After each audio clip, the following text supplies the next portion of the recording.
ये तो जैसे पिक्चर में एक ड्रामा करते हैं तो पब्लिक में भी जाकर वैसे ड्रामा करेंगे। अक्षय कुमार की भी वही हालत होगी जो सन्नी देओल की हालत हुई है। हीरो तो कोई भी बन जाएगा, क्योंकि हीरो ने क्या सिर्फ अपने हाथ पांव चलाने, जुबान चलानी है, बाकी काम तो डायरेक्टर और कैमरे का है। हीरो का उसमें क्या रोल है? हीरो तो आज इस बच्चे को भी मैं चाहूँ तो ये भी हीरो बन जाएगा। जहाँ जहाँ पे बीजेपी कमजोर है मैं वहाँ पे जाकर पैसा लुटा दूँ। विदेश में हमारे देश की क्या पोजीशन है उसके ऊपर बोलो। महंगाई के नीतियां है, देश की महंगाई नीतियां, देश में बेरोजगार। मोदी मोदी मोदी मोदी मोदी क्या खुदा बन गया है?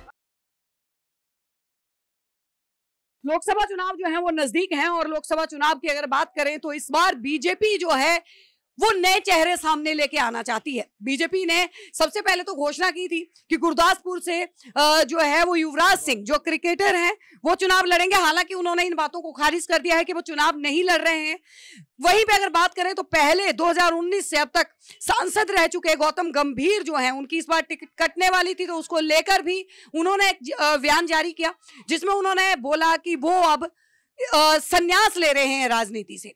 लेकिन अटकलें हैं कि अब की बार जो है वो चंडीगढ़ से अक्षय कुमार को भी उतार रही है बीजेपी। तमाम ऐसे चेहरे जो जनता के बीच में पहले से अपना जो है एक स्वामित्व बना के बैठे हुए हैं। अगर ये बात करें, वहीं पे अगर बात करें तो टक्कर जो है वो कांग्रेस के लिए, अन्य दूसरी पार्टियों के लिए या फिर गठबंधन की सरकार के लिए बहुत जबरदस्त होने वाली है। बीजेपी को हरा पाना मुश्किल देखा जा रहा है। कैसे मुश्किल देखा जा रहा है?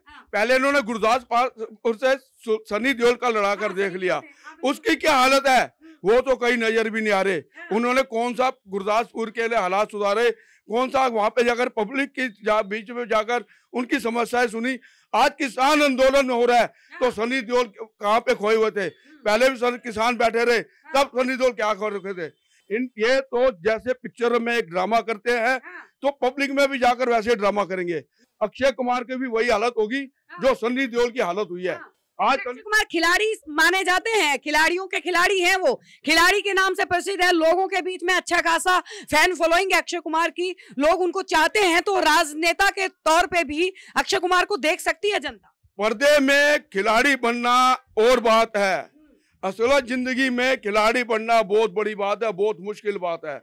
हीरो तो कोई भी बन जाएगा, क्योंकि हीरो ने क्या सिर्फ अपने हाथ पांव चलाने, जुबान चलानी है, बाकी काम तो डायरेक्टर और कैमरे का है। हीरो का उसमें क्या रोल है? हीरो तो आज इस बच्चे को भी मैं चाहूँ तो ये भी हीरो बन जाएगा। इसमें कोई कलाकारी कोई छुपी हुई है? हीरो जो पब्लिक से जुड़े हुए हैं, जो जनता से जुड़े हुए हैं, जो जमीन से जुड़े हुए हैं, उनको राजनीति में क्यों नहीं लाया जा रहा? खिलाड़ियों को मौका मिल तो रहा है। खिलाड़ी कौन से खिलाड़ियों ने अगर खिलाड़ी के नाम के ऊपर वोट मांग रहे हो ना, इसका मतलब तुम्हारी पार्टी में कोई ऐसा आपको नेता या कोई ऐसा वर्कर नहीं नजर आ रहा जो पब्लिक से वोट ले सके। इनको सिर्फ खिलाड़ियों के ऊपर, फिल्मी अदाकारों के, कलाकारों के ऊपर भरोसा रह गया है। आज इनको जो पुराने अपने सांसदों की टिकट काट रहे हैं, इसका मतलब उनके ऊपर भरोसा नहीं है बीजेपी वालों को भी ये अगर हम रिपीट करेंगे तो ये जीत जाएंगे। कहीं ना कहीं तो उनको कमी है, इनको अपनी हार नजर आ रही है, तभी अपने सारे सांसद बदल रहे हैं, सबकी टिकट काट रहे हैं। नए चेहरे लाएंगे पब्लिक के सामने। हाँ जी, जनता का शायद मूड बदल जाए। जनता का मूड बदला हुआ है। आज ये ईवीएम हटा दें, सारी गेम ईवीएम में है। ईवीएम को हटा दो, दूध का दूध, पानी का पानी हो जाएगा। ईवीएम हटाओ, लोकतंत्र बचाओ। ये लोकतंत्र के ऊपर चोट पहुंचा रहे हैं, किसी को बोलने का मौका नहीं दिया जा रहा।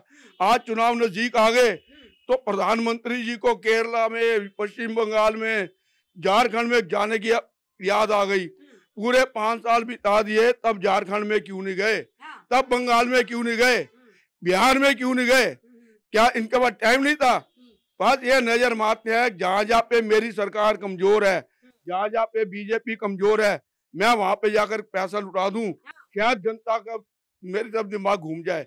आज फिर मैं एक बार कह रहा हूँ, ईवीएम हटा दो, पता चल जाएगा जनता का दिमाग कहाँ पे है। लेकिन अगर विपक्ष की बात करें, विपक्ष ने मणिपुर का मुद्दा जो है वो काफी बार उठाया, विपक्ष ने जो है महिला पहलवानों का मुद्दा कई बार उठाया, लेकिन विपक्ष संदेश खाली पे बिल्कुल जो है वो मौन रहा।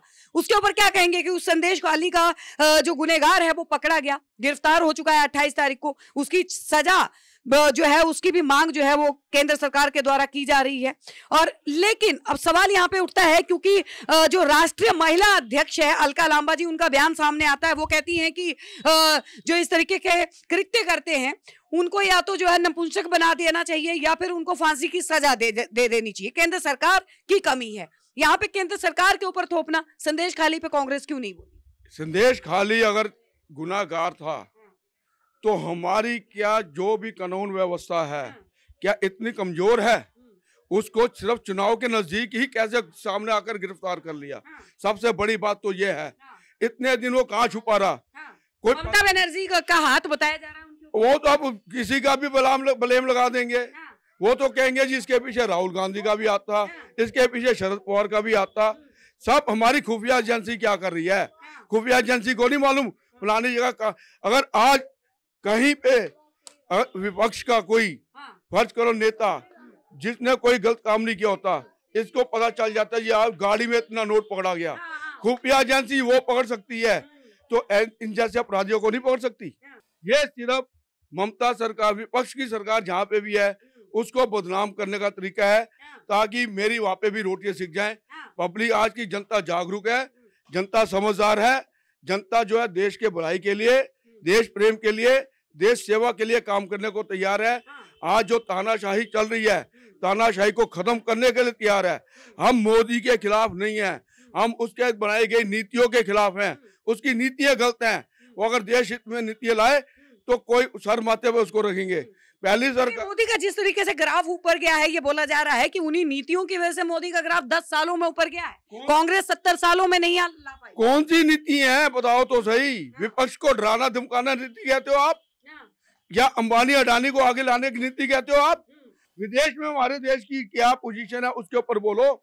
महंगाई के ऊपर नीतियां है, देश की महंगाई, नीतियां है देश में बेरोजगार, नीतियां है देश की अर्थव्यवस्था, नीतियां है देश की विदेश नीति, नीतियां अपने ग्राहक, अपनी जो कानून व्यवस्था। इन नीतियों के ऊपर क्यों नहीं बोलते? इन नीतियों पर बात ध्यान दो ना। सिर्फ अंबानी अडानी, मोदी मोदी मोदी मोदी मोदी क्या खुदा बन गया है? अगर राम मंदिर बना तो देश की एकता के लिए, वो त्याग की मूर्ति। विपक्ष ने तो उसमें भी विरोध किया। कोई विरोध नहीं किया। कहाँ विरोध किया? वो खुश है, सारे विपक्ष भी खुश है, चलो राम मंदिर बन गया। लेकिन राम मंदिर को राजनीति में ले जाना गलत है। राजनीति करनी है तो देश के पार्लियामेंट बहुत है, चुनाव बहुत है, एक धर्म के नाम के ऊपर राजनीति क्यों कर रहे हो? भगवान राम त्याग की मूर्ति थे, उन्होंने अपने पिताजी के एक वचन के ऊपर राज सिंहासन छोड़कर 14 वर्ष का वनवास काट लिया। एक नाई के कहने के ऊपर सीता माता को त्याग दिया। क्या इनमें हिम्मत है? एक कुर्सी पाने के लिए ये सब कुछ कर रहे हैं। ये तो कहते हैं झोला छाप है। हाँ, खाली झोला लेकर आए थे, अब देश को लूट लिया, झोला नोटों से भर गया। जब सियासत से हटके भरा हुआ झोला लेकर चले जाएंगे। देश की नीति के ऊपर कोई बात नहीं, बस इनकी नजर है कहाँ पे विपक्ष की सरकार है, उसको कैसे गिराना है, उनके एमएलए को कैसे डराना है। झूठे झूठे केस बनाकर उनको डरा रहे हैं। अब हिमाचल का देख लो, हिमाचल में भी इन्होंने कोशिश कर दी, हिमाचल में इन्होंने बहुत कोशिश कर दी भी हिमाचल की सरकार गिर जाए। कोई बात नहीं, मतभेद होते हैं, मतभेद सुलझाए भी जाते हैं। अगर आज हम एक घर में 4 भाई हैं, चारों के विचार आपस में नहीं मिलते, बुजुर्ग जो है हमारे वो समझदारी दिखाएं तो भाइयों में एकता हो जाती। आप देख रहे हैं सौगंध टीवी, सौगंध वतन की।